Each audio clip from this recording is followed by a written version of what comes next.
This video is sponsored by Card Kingdom. Use the links in the description to visit their store.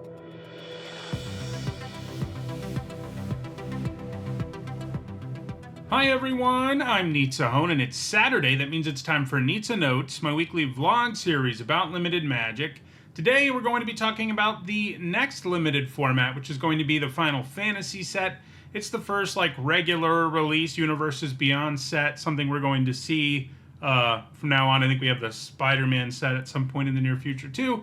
It's definitely kind of weird, these Universes Beyond set, especially the Spider-Man one. Final Fantasy, it's sort of like Lord of the Rings. It doesn't feel that strange because it's also a fantasy world.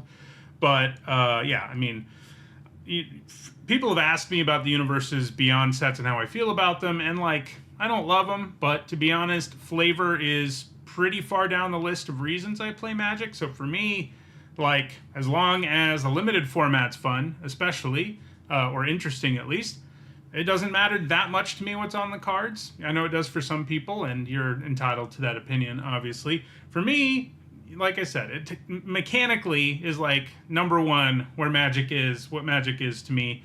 Flavor matters, but it's pretty far down the list for me, and so it doesn't bother me at all, especially Final Fantasy. Spider-Man I may end up feeling weird enough about just because it's so far removed from what Magic is, but we'll see. Final Fantasy certainly doesn't feel that weird. And we got the early look at the set with the mechanics revealed earlier than we usually do.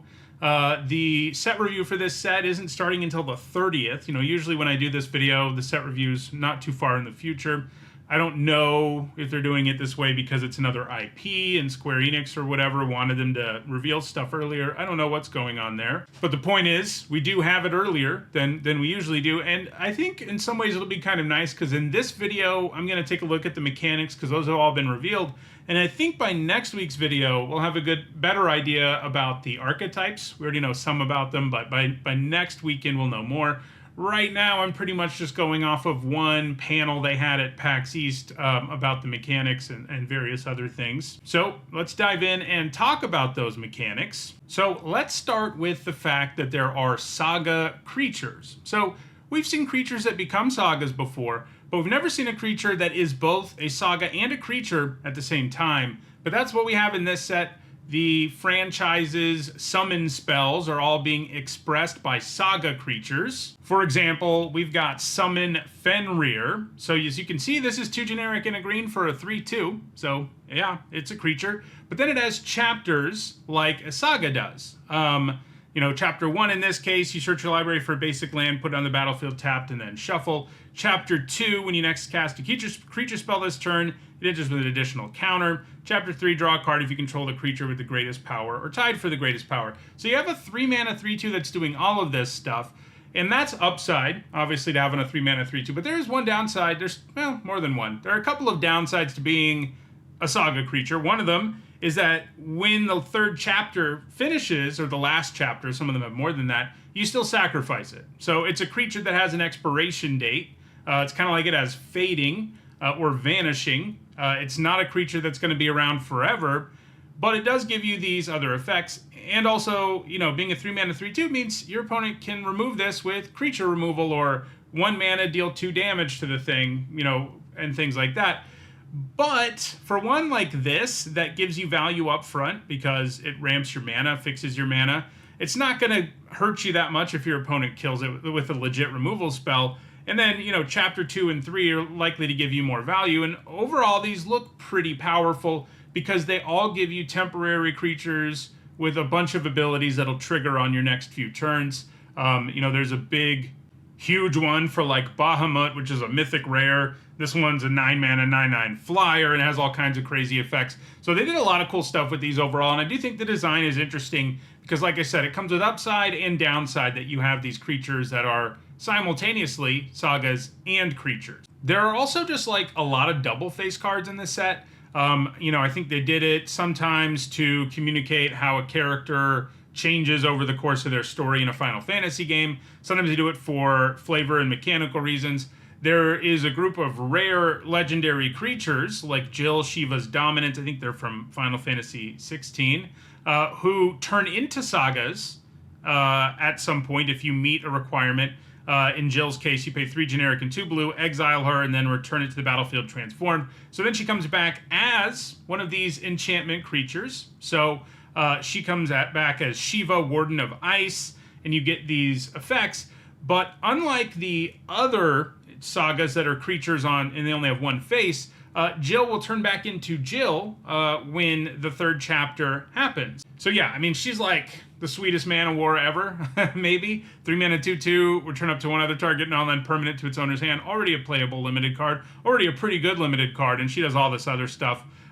Makes things unable to block, taps your opponent's lands, becomes a 4/5. You know, just that is pretty good upside to have on your mana war. So we have these legendary enchantment creatures. Well, on one side, they're a legendary enchantment creature saga. And you also have the cards that are single-faced and are only ever saga creatures.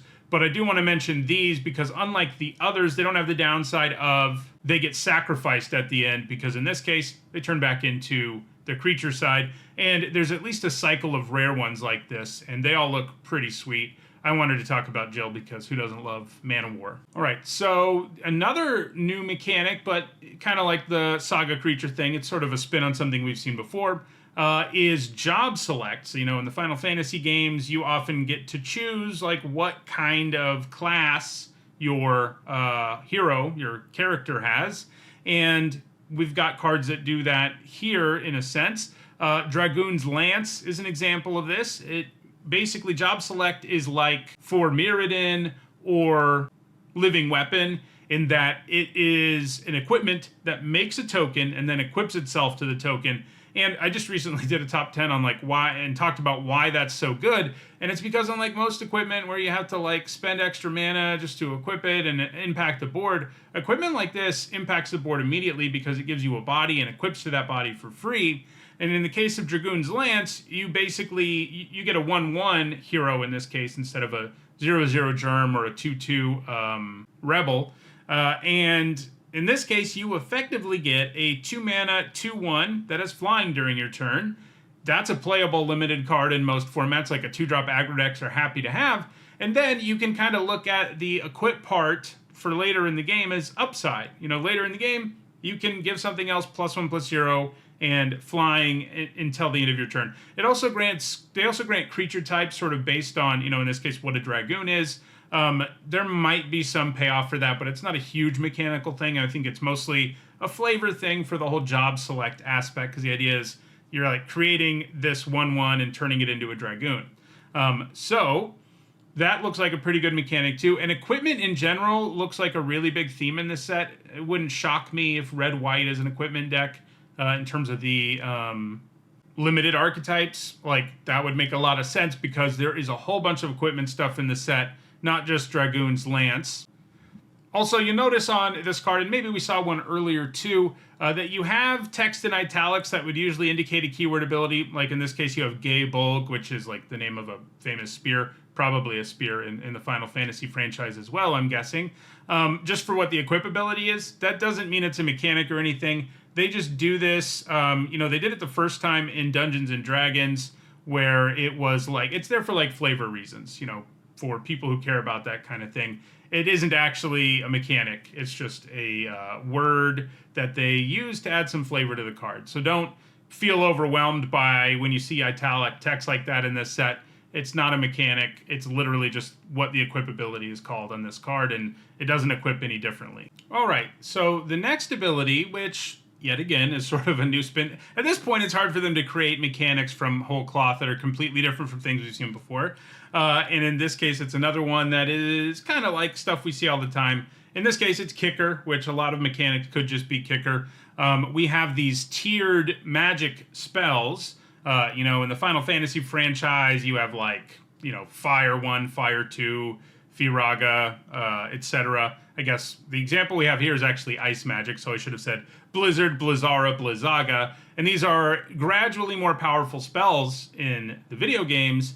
And in this case, it's sort of like a modal kicker cost. You can only choose one of these, but when you cast it, you can choose, if you have the mana, you can sink more into it to make it better. So this can just be one generic and a blue, return target creature to its owner's hand at instant speed. pretty medium limited card overall. But it has these other modes where later in the game, you turn this into that 4 mana spell we get in every set that puts lets the owner of target creature put that card on the top or bottom of their library. That card always performs well in limited. And this is like a super flexible version that can also be an earlier bounce spell when you need it to be. And then it can just turn into a straight up removal spell if you have 8 mana total, which if you draw this in the late game, you might. And in that case, it shuffles it into their library. I should note the 4 mana mode is actually also a straight up removal spell, as I often talk about in this series, because these cards are always so underrated. You still trade 1 for 1, but if you do have the extra mana, you're obviously going to choose that a significant chunk of the time because it is more likely to get rid of the creature in the long run. But it is worth noting that like the Blizzaga upgrade here from Blizzara is kind of minimal in limited. The 4 mana and 2 mana modes are both going to be the ones you use the most often in terms of efficiency. But yeah, there's a whole cycle, I think, of commons that will be doing this in the set. One for each of the like base spells in Final Fantasy. All right, so there are also some returning mechanics in the set, but they're being used in ways we haven't seen before. One of these is that they put adventures on lands, which I think is pretty cool. I always love non-basic lands. So, for example, we've got Jador Aristocratic Capital. So it has the town subtype, which is also a theme in the set.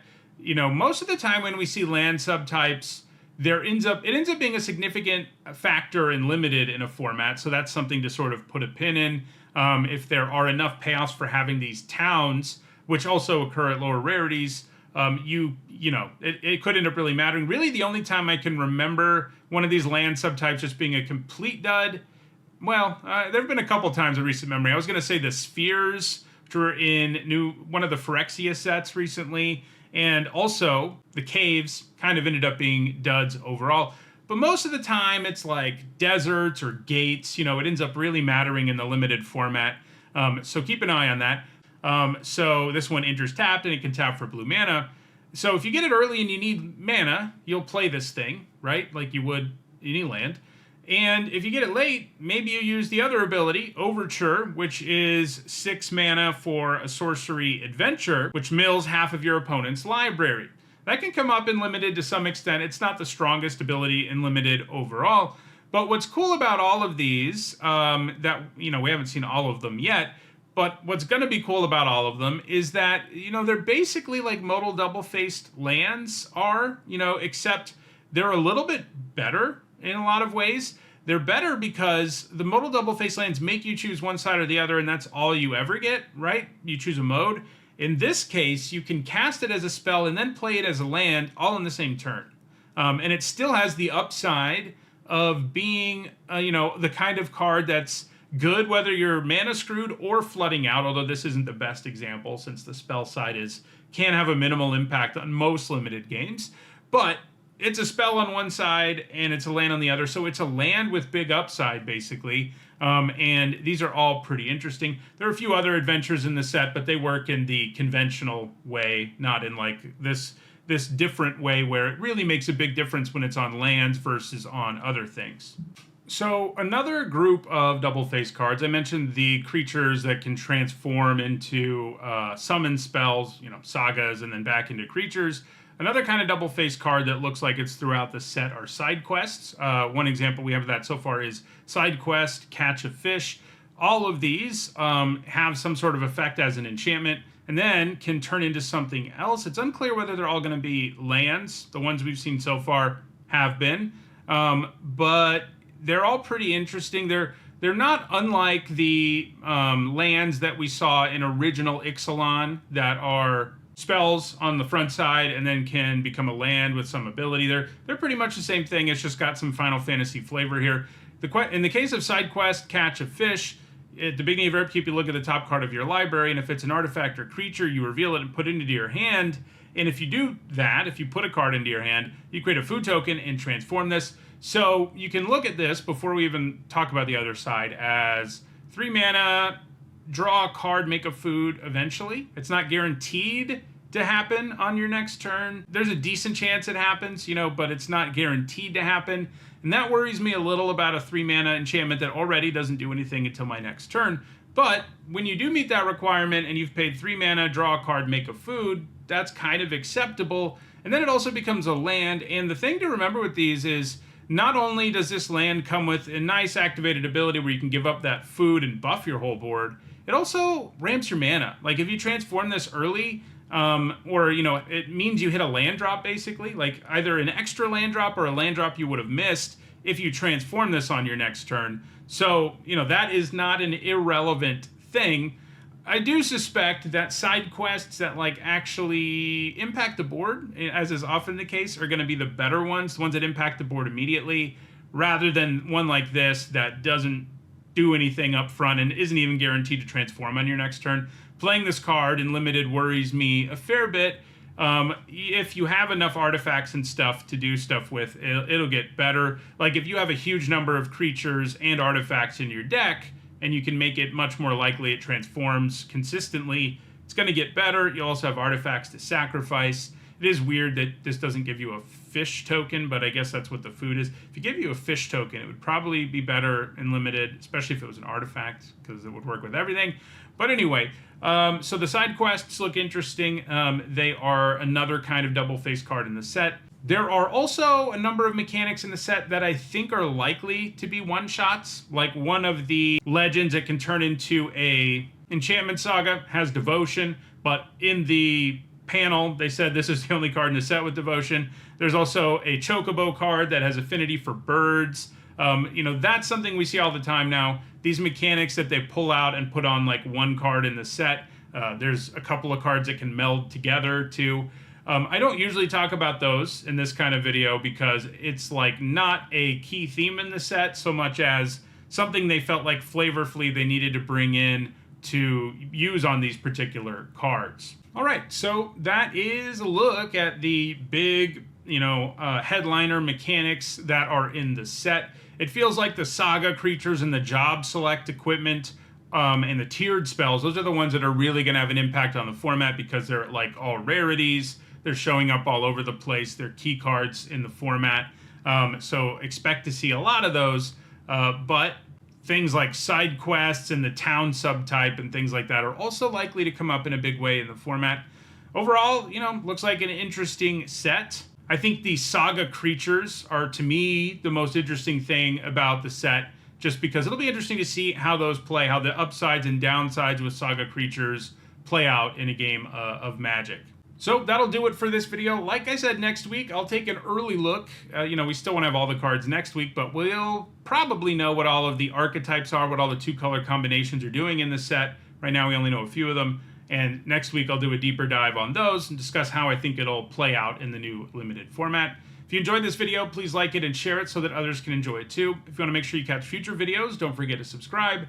And if you want to catch up on past videos, including more Neats and Notes where I talk about limited formats, you should see a playlist on your screen shortly. Thanks for watching.